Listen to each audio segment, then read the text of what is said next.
Nigeria's textile industry was once a very vibrant sector, employing thousands of unemployed youths between the 1950s and the late 1990s. But of course, as the years rolled by, we saw as the economies of the world got fragile, of course, over the years, particularly for Nigeria, we saw this particular sector also getting fragile, and we saw many of them, due to the harsh operating environment in the country, closing shop. From around 250 in the late 80s, Nigerian textile firms have come down to a little below 30, according to statistics. Now, recently, the federal government announced that it plans to use about 20% of the levy charged on imported textile fabrics in revitalizing dead textile industries. Now, of course, with all the talk about the economic transformation agenda of the federal government, which ultimately aims to create thousands of jobs, there is no doubt that reviving the manufacturing sector, reviving the industry, the industrial sector, is key to creating the jobs. According to many analysts, it's not the federal government that actually would provide these jobs, it's the private sector. But on the part of the government, what the government is doing in terms of providing jobs, this is one key sector that can be harnessed because it has huge potential, especially in the area of jobs creation. Well, joining me now is Gabriel Idahosa. He's an economist, and together we'll be looking at this particular industry, which many analysts say no doubt has so much potential, but is still yet to be harnessed. Good morning, Gabriel. Thank you so much for being here. I said I was going to ask you, first of all, about the textile industry. Back in the 80s or perhaps mid-70s, what was it like back then, this textile industries? Did we have more people buying or patronizing locally made fabrics? And what were the industries like back then? Well, you had textile mills in most parts of the country, not even just in the north, where they were predominant. You had textile mills here in Lagos, a lot of them. In the east, about textiles. In Edo State, you had the textile mills there. So the textile mills were an integral part of our society, and most of the clothes that were used were locally produced. And that went on until the so-called oil boom. So back then, we had more people wearing the local Ankaras and the cotton that we use for uniforms or for dresses were mostly locally produced, and everybody was happy with it. But when the oil boom came, and we had imported laces, and tastes went up because there was a lot of extra money. And then, of course, the textile mills started to die because a lot of imports were replacing the local production. They were coming in cheaper. They were better quality. And, of course, the farming was dying because a lot of farmers didn't have any more incentive to farm. There was easy money to be made in the cities just to go and work. So that gradually, like cotton, like granola, like cocoa, all of them went down the road because everybody else could make money just coming to Lagos to everybody wanted to come to Lagos to make it, as it were. Now, yes. How does that, as an economist, how does that make you feel?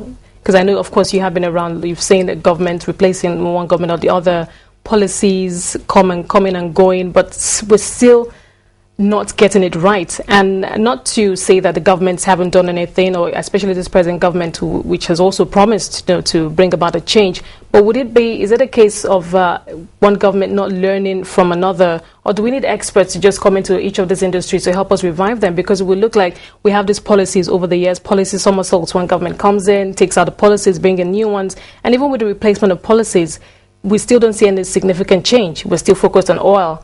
We're still focused on other sectors, but especially for the textile, we still don't see changes. What, in your opinion, what are we not doing right? Essentially, it's the policy somersault. Each government comes and tries to do it right, and another government comes, it wants to do it differently. It believes that it must make a difference. Previously, most governments did not believe they should do what the previous government was doing, that it would look like weakness, that you had no good ideas, so you were Do you think that's a mindset that we have in the country? Because it's not just for the textile, it's actually across the board. Exactly. If I could safely say that. That's why I said previously. Now, all the governments, both at state and federal level, are beginning to understand that you don't do anything better just by doing something different. Okay. That if there are good ideas that are working, it's better to build on them and see results. So gradually, all governments are beginning to understand that. So that is one step that has been taken. The other step is having good policies consistently. You may have a bad policy and it's going on consistently, and of course you get bad results.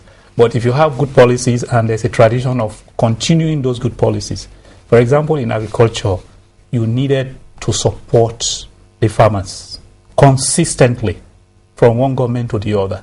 You needed to continue to support them. For the textile mills, you needed to address the issue of importation of cheaper or better quality products and power. Most of the textile mills had those two problems. Power supply was, of course, like the rest of the country, and then importation of all kinds of textiles, some of them cheaper than locally produced, some of them of higher quality. So if we address those two areas, one, supports cotton production in a very significant manner, two, address the power problems, three, ensure that the locally produced textiles are distributed in a manner that will make them sell. It's not so much a matter of quality, it's a matter of distribution, because everybody does not go to Balogun to buy textiles. If you have a distribution channel that takes your poor, cheap textiles to the rural areas, to other parts of the country where they don't have access to these central markets, to our neighboring countries that still buy these poor quality products because they cannot afford the expensive ones, you still have a large market out there to buy your products. But you have that combination of power, poor distribution, constant importation of either too cheap or too high quality products, plus the fact that you never had a government that was consistent in policy of supporting both cotton production and the textile mills. Now, it's funny. I also wanted to mention that it's funny that, and unfortunate as it were, that this is the present state of our textile industry, because right now there seems to be, or in the last couple of years, I can say that there's been a boom in the use of local fabrics. You go to functions, many of the women are wearing this locally made Ankara and some other of the textiles that, of course, have been imported into the country, cheap or not cheap. But that there's a boom, and all kinds of styles, all kinds of trends with the local fabric. Sometimes we have fashion shows specifically for locally made fabrics, many of which were imported. So I'm just thinking, this is something. It's not about the fact that the people don't want to use this fabric, or women don't want to use this fabric. We are utilizing the fabrics, keeping up, building this trend or this new age of using fabrics to sew, even not even traditional English, as it were, formal wear. But I'm just thinking, this is a time where we could actually take advantage of this boom. But where we are right now, how soon can we see that impact? I know that some things have to be fixed first, perhaps, especially like the issue of power. The Ministry of Trade and Finance says that it's been talking to stakeholders and that they've been, we should be expecting changes soon. So I'm just thinking, how soon can we see an impact? What do you think the Ministry of Trade and Finance will be saying to the stakeholders? What kind of agreement, what kind of measures would they be talking about? Well, first of all, from the demand side, as you said, the consciousness is now there. The fashion industry is now actively promoting local fabric. In other countries like Ghana and Cote d'Ivoire, local fabric has always been the elites wear. The elites in these countries, way back 10, 20 years, if you go to these countries, that's what they wear to functions. The local fabrics, sewn, our Ankara, sewn into all kinds of dresses. So the market side is being taken care of. You want to deal with, one, the power situation, certainly. Then you want to deal with refinancing the dead textile mills. They will need funding to rebuild the factories, to give them long-term funding. Okay, now, sorry to butt in. Talking about funding, recently the federal government, through the Ministry of Trade and Finance, announced that it plans to use 20% of the levy on imported textile fabrics to revitalize some of the dead textile industries. Is that going to be enough? Would we see a significant impact in that area? It won't be enough, but it's going to start a process. Okay. You want to start a process. In fact, the process started with the intervention from the Bank of Industry. A couple of textile mills are back on their feet. The 20% levy will start that process. Usually the banking industry wants to come on board when they see that you have made some efforts. So the general banking industry, if they see that some textile mills have got funding for them to come back, they see the levy money coming in, they can say, okay, if you can raise 20 or 30% of what's required to revive your factory, we, the banks, will come in. So the banks, even with the high lending rates, yes. You see, what is going to happen is, even within the banking system, there is a steady understanding of the fact that you've got to have some amount of long-term funding. So most of the banks are working around that. You see some of the banks raising bonds. But the general idea is short-term. If you need short-term cash, it's usually the best place to go to is the banks. Yes, you go to the banks, but the banks also have avenues for long-term funding. They have their investment banking arms. They have long-term funds raised by themselves by way of bonds, which they can use to support those kind of businesses. But they will do it when you, the investor, has done your bit. So once the investors, the owners of the textile mills, the government is beginning to put some money down, say 20, 30, 40%, you will see the banks coming with medium-term money, 3-year money, 4-year money. The banks can do easily. They can give you 3 or 4-year term loans, which is enough to revive these factories. But the owners of the factories have to come up with a good part of it. Without that, the banks are not going to come in. But more important, with the raw material, the cotton, you've got to have direct subsidies to support the farmers, or very soft loans. Soft loans, you are talking of 6-7 year loans for typical farming loans for the cotton farmers to go back to their land, prepare the land, and start to plant. Now, because I did read a report on especially our cotton industry, and many of the farmers complained about, apart from funding, low patronage, and the fact that because of that, many of them had to divert into other production of other crops. So, if that is also a problem, how do we get ahead?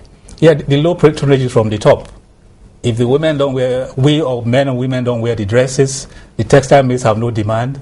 The textile mills themselves will not have any demand for cotton. Well, perhaps it's an issue of quality, because if a woman doesn't buy, perhaps it could be an issue of quality if she feels that the one that's being brought in from Ghana or Burkina Faso has, is of better quality than the one that was made somewhere in an industry in Oshodi or somewhere. Of course, she will go for that. So, in terms of quality, should we also be looking at that? That is being heavily addressed. If you speak to the fashion industry, they will tell you they are working closely with the textile mills.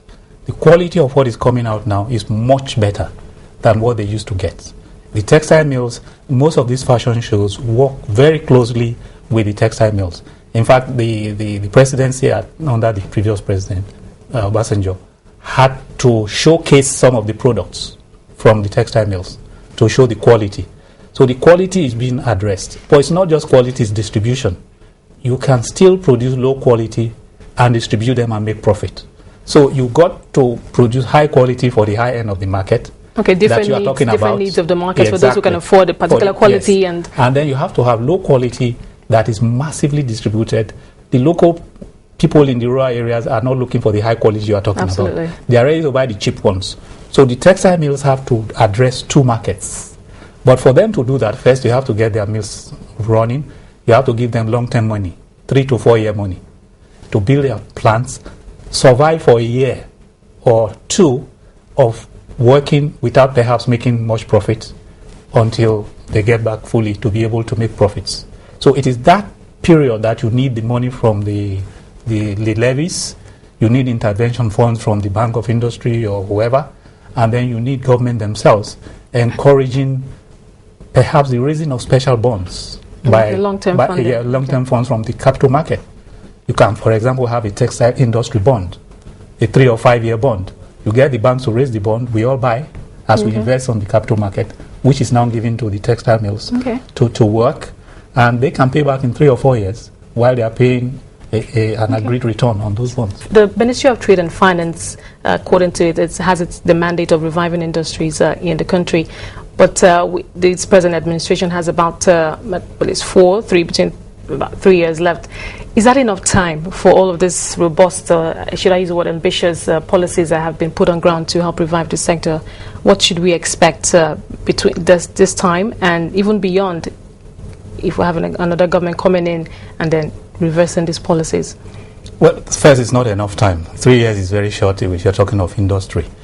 But is it enough time to set a foundation to lay the stage for transformation? Yes, it's possible. And the way you can do that is to ensure that it is not an entirely government thing.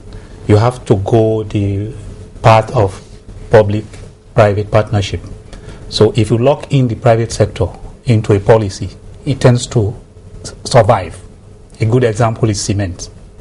the private sector was locked into the policy of replacement of import. And the private sector took that policy and succeeded with it. And succeeding governments has really nothing to do. It happens also with fruit juice. It happened with poultry. So if the government decides, for example, to take the private sector into this policy on transformation of any specific industry, say the textiles, they have to take the existing textile mills, people who are interested in textiles, the banking system, and the government, and have a tripartite program where the private sector locks into it.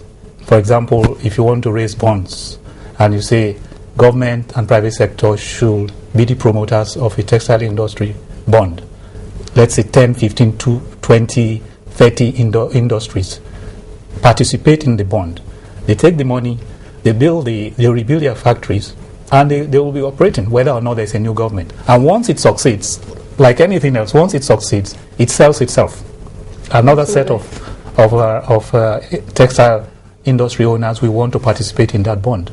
For example, you are no more promoting the building of cement plants.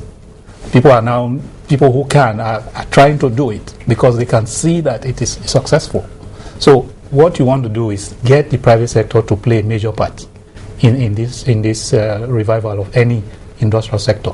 And then you can be sure that whatever government comes will not be able to reverse it because it's already in the hands of the private sector. Okay, Gabriel, it's often been said that it's the private sector that will create the jobs, not the government. But do you think that perhaps the government feels so pressured, there's so much pressure on the government to create jobs? So of course, we know what the statistics are on employment in the country, about 23% according to the National Bureau of Statistics. So we haven't heard, I'm sure that there are, but we haven't heard any explicit or, headlines about the private sector, what they're doing with the government in terms of at least this particular sector.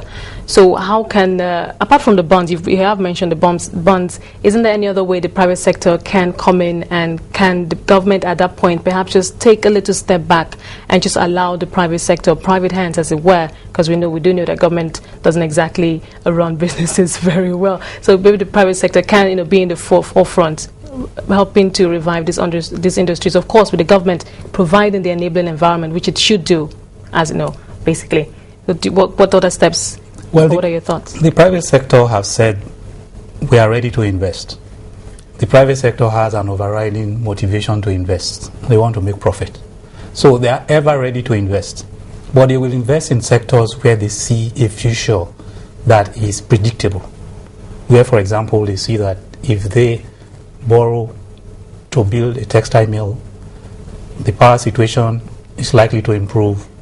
The distribution systems that can make them succeed will be there. And there will be a gradual but steady improvement in perception of the local industry. Now, those things are affected by government. Power, for example, require government policies to encourage investment.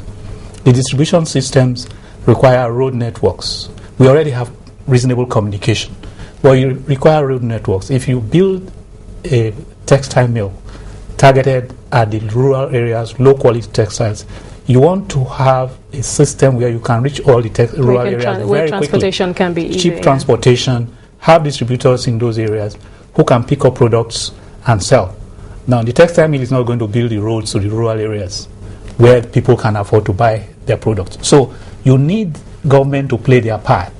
And the private sector is always saying, once you can play your part, we will play our part.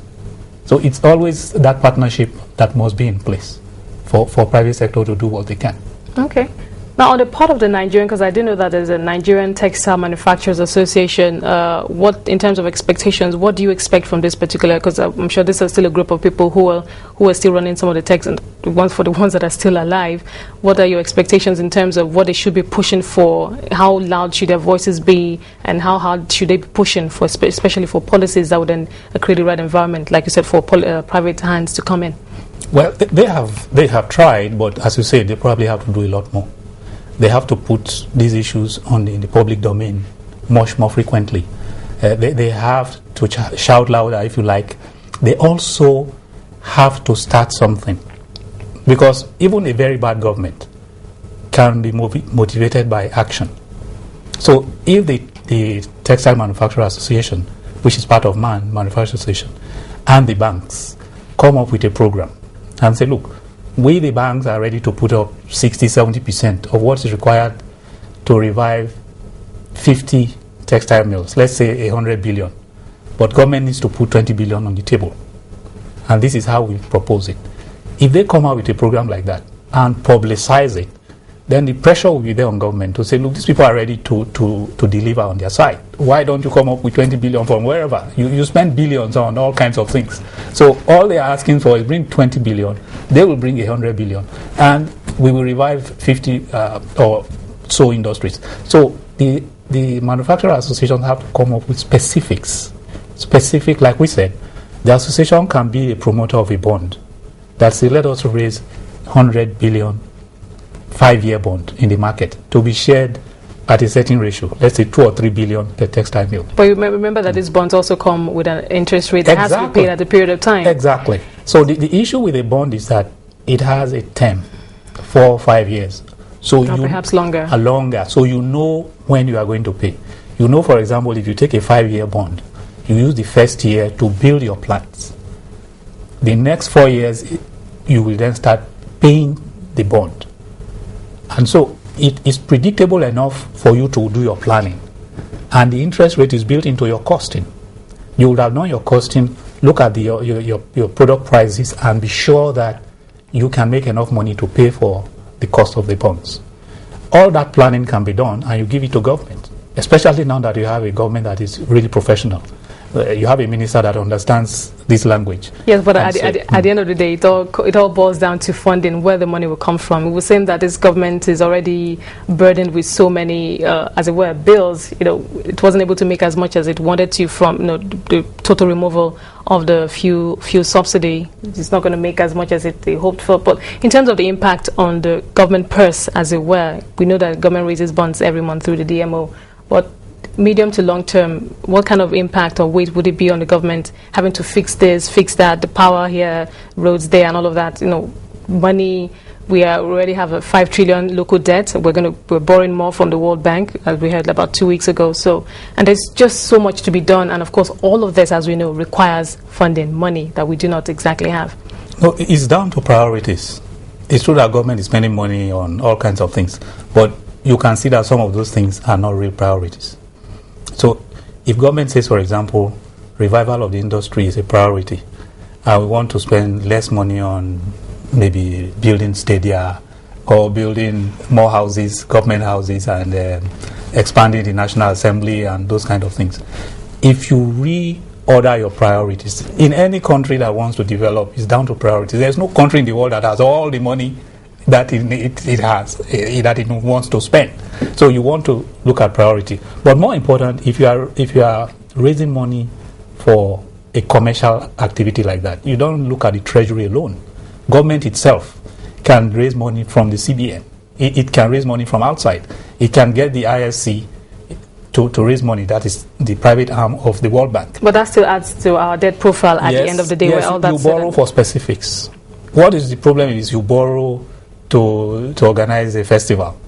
That is bad. But if you borrow to produce products that create jobs, it doesn't change the fact that 5 years, or depending on the term or how long the bond is, we still have to pay that, both the interest and the coupon. That's why you are going to ensure that from what you are going to do with it, you will make enough money to pay it. You are not going to pay it out of the taxpayers' money. You are going to pay it from the products of those textile mills, from the profits of the operations of the textile mills. If you package it in that manner, you will get funding within or outside the country. But if you are going to just raise money for consumption, that is where you always have problems with raising money. Okay, Gabriel, we're almost out of time. One final question. What are your sentiments on this industry going forward? We've seen or we've heard all that, especially the Ministry of Trade and Industry has said in terms of reviving the sector, not just the textile mills, all of the sectors, even the agriculture arm. The Minister of Agriculture, additional, has been saying that he will revive the agriculture sector, make it more buoyant, as it were, to contribute even more than to what it's doing right now to the national GDP, about 40%. Are you bullish on this sectors going forward, that this transformation agenda will actually impact the lives of Nigerians after all is said and done? Well, the reason why there's a lot of optimism is that you have a set of ministers that are focused on the same objective. The finance minister, the agri minister, the trade and finance minister. All of them are focused on the same objectives. Most of the state governors appreciate that you need to do that. So there's a general movement towards better policy implementation. So you are likely to get more results than previously. Certainly much more results, for at least from these specific ministers. And then slowly the power situation is waking up. A lot of investments from the private sector is moving into power. That is very important, because whatever else you are doing, the power situation has to really improve for anything to happen. We are getting more and more plants coming on stream. So certainly by the end of this year, we'll see a significant improvement in the economy. Okay, well, hope so. We're still here. Of course, we'll continue to report that. But personally, you are optimistic also that the industry will be revived from its good old days. I've been talking to Gabriel Idahosa, an economist, and we have been looking at the state of Nigeria's textile industry. Well, it seems that there's perhaps light at the end of the tunnel for this industry. We have heard comments from the Minister of Trade and Trade and Finance, Dr. Olusegun Aganga, and of course from all of the other ministers who are major parts of the present administration's transformation agenda to help diversify the economy away from what we rely on here, that's oil. That's what we have been focusing on today. We're just a few minutes to the hour of 11, and that's where we'll draw the curtains on today's edition of Business Morning. Thank you so much for being a part of it. Of course, Channel News Track is at 11. I'm Esther Obodaga. Bye for now.